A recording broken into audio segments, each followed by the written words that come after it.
advantage to courting the public eye? Well, the advantage for me is obviously getting the public recognition to get other deals and being able to leverage my knowledge and the ability to create brands with new and exciting ideas. Because a lot of times on Shark Tank, when we see these people, I go, why didn't I do that? Yeah, I was looking at media in a couple of different ways. One, you want people to know who's in charge of the product. So like when I bought the Dallas Mavericks, one of the first things I did was put my email up in the Jumbotron. You know that Bill Gates was the guy from Microsoft. You know, Michael Dell was the guy for Dell Computer. I wanted people to know that if they had a problem, question, suggestion, they could just send me an email. So accountability was key to me. You working for the media creates a new level of transparency. The second thing is it helps you sell. In this digital age in particular, all it takes is one cool moment and it goes viral, and you're all of a sudden, the next level. I mean, look at Justin Bieber. Look at the girl that sang Friday, or tried to sing Friday. And so, however, depending on the quality of the pitch and our interest in the products, the pitches that you see in 8 minutes could go on for hours, basically. And the interesting thing is we've got to be sharp on our feet, right? No matter what the business is, it could be out from left field, but our minds start turning. That's why when you watch the show, you see us immediately starting to take notes. How much money are they looking for? What percentage of the company? What are the questions we need to ask to make sure that we're not being played for schmucks, and we're making a good move? And that all is happening in real time. And then we have to deal with each other. Because he might ask a question, and I'm thinking, that's a smart question. Under that pressure for so long, so billions of people watching them, 5 of us are throwing questions at him, and by the time they're trying to think of the question, I'm cursing Mark out. And it's an hour and a half, so the guy had wine, but he looked like he needed a shampoo because the sweat was profusely over him, but that's not really happening in 3 minutes. It's like a 2-hour, ultimate test. Punk show.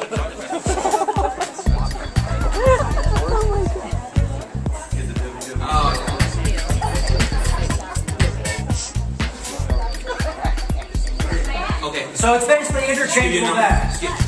I wouldn't do anything with that, but I would give you to a direct TV marketer for that. Okay. Right? No, I understand. I get it. It looks like a lot like the bag. No, I would wear that bag myself. I would. You can always color coordinate, honey. Yeah. When you back there, my guy Jared will give you Lisa Lloyd's number. Congratulations. Lisa Lloyd is the one who did Treasure. So let me just say this. They're prepared, they came in, they rocked it, they had their product ready, they knew what the product did, they knew the sales. That's always going to give you an opportunity. Product, pet industry. Pet industry is an 800 billion plus industry, I'm sure you guys know. But the product that I have invented is going to completely... You gotta hurry up. There's 140 chances Mr. right Wee there. Wee out of business, okay? Can I show it to you really She's quick? going to put your Mr. Wee Wee out of business. That's not a good thing to say. I am the sole patent holder to this product. I'm manufacturing it right now instead of the old square, I'm sure everybody knows about pee-pee pads for dogs. I have created a bone-shaped pee-pee pad. So you're designer pee-pee pads, basically. Okay, so when you pitch, the basic concept is you should just gotten to I have a patent. It's the new way to change PV pads. It's this because generally people say every industry is a $1 billion industry, and every industry has that's an $8 billion industry. I'm sure there are $7 billion in bankruptcies also for that industry. So this is really clean. So patented on shapes for PV pads. Shaped and printed. Shaped and printed. And so nobody else can make a different shape in a PV pad? No. Interesting. All right, I'm going to be devil's advocate for a second. Why is that interesting? Because to me, we use pee-pee pads at home. They're soiled, and then we get rid of them. It differentiates. It differentiates that. I'll tell you what he's really thinking. He's thinking, can you block everybody else from making them? Right? And so then it doesn't matter what hers look like, or if she's a great designer or horrible designer. You just let everybody else try to play the game, and then try to pull the rug out from underneath them. Right. And I've been working on it for 1.5 years, and all my patents were just granted. So have you tried to sell any, or have you sold any? I'm in manufacturing stage, is where I'm at with packaging and the How much money have you put into this? My own money. I don't But how much? borrow money.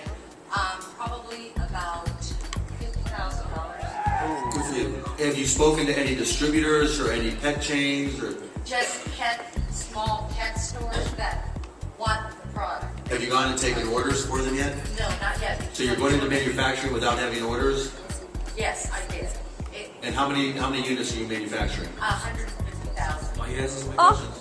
You better have a big garage where a lot of dogs pee. 150,000. So let me get a Porsche card. Yeah, that's just. I'm going to say I'm out because David knows distribution and products like that better than I do. But my suggestion is, in the event you can't get something done with DJ, is you don't have to make them, right? Just like you placed orders for other products when they're available. You know, you're waiting for the new DVD to come out. You place your order on Amazon. You go in there now. You have the sample.